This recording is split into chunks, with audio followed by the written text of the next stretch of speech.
Welcome to the deep dive. Okay, so our mission today is to really unpack a pretty major corporate collapse. We're talking about the dramatic acquisition of Evernote. This app was once the absolute gold standard for note taking. I mean, 250 million users storing, well, pretty much their entire digital lives in there. We need to figure out what went wrong because the early promise was huge, right? Launched in 2008, it had these revolutionary features, cloud storage, searching text inside images, syncing across all your devices perfectly. And that performance, it led to a nearly billion-dollar valuation by 2013. They seemed unstoppable. So what happened? How did that stability just Yep. devolve? Well, the cracks started showing up pretty fast, around 2018, and it pointed to some serious instability right at the top. In just one chaotic 30-day stretch, they lost four key C-suite leaders. Think about that. The CTO, the CFO, head of HR, and really crucially, the chief product officer, the person in charge of the actual user experience. Oof, that's a massive hit. Exactly. And that internal chaos, it translated almost immediately into user decline. Over just 5 years, like 2017 to 2023, their annual download just collapsed. We're talking 82%. 82%? Wow. Yeah, the raw numbers are stark. They went from 9.6 million downloads down to only 1.7 million. That's Yeah. basically losing 4 out of every 5 potential new users. It's bad. Okay, so that really sets the stage for the acquisition then. November 2022, this Milan-based company, Bending Spoons, buys Evernote.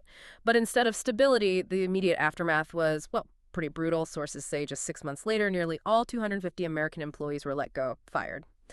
And I want to shift to the pricing shock because this really hit users hard. How did Bending Spoons justify jumping annual subscriptions 88%, practically overnight, from $69 to $130, and maybe even more aggressively gutting the free plan? They took it from a, frankly, generous 100,000 note capacity down to just 50 notes. 50. Yeah, that move felt really strategic, but also like a betrayal to longtime users.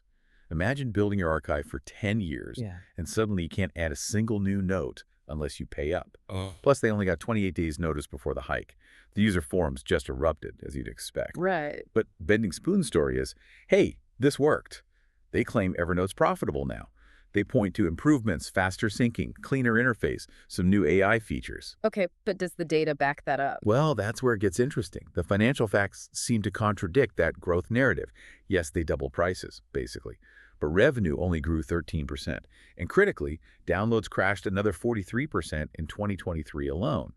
So this doesn't look like a strategy to get new users. It looks like extracting maximum value from a shrinking, very loyal base. Hmm. It's what some might call, financial liquidation, not growth. Liquidation. Wow. And when you look at the competition, that strategy seems even riskier, doesn't it? I mean, Evernote still has great search, reliable syncing, sure, but sources mention these specialized enterprise features costing up to, get this, $4,499 a month. Yeah, that number is likely an outlier, probably for very specific corporate archive needs, but it shows the kind of premium they're aiming for at the top end.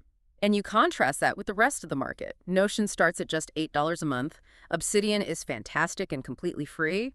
And Apple Notes. It gives you probably 80% of Evernote's core features for absolutely nothing. Exactly. So what does this mean for you, the listener? Well, Evernote's legacy strengths, that deep search, the solid syncing, they're still there. But if you're a new user thinking about jumping in, you're facing premium prices for what many competitors offer as, well, mid-tier features, or even include for free. So it raises this final question for you to think about. Does Bending Spoons actually see Evernote as software to keep improving and fixing for the long haul? Or is it just a customer base to effectively monetize into dusk, generating cash to fund their next buys? Especially when you hear, as our sources note, that they bought 3 more companies in 2024, even while Evernote's downloads kept falling. Something to mull over.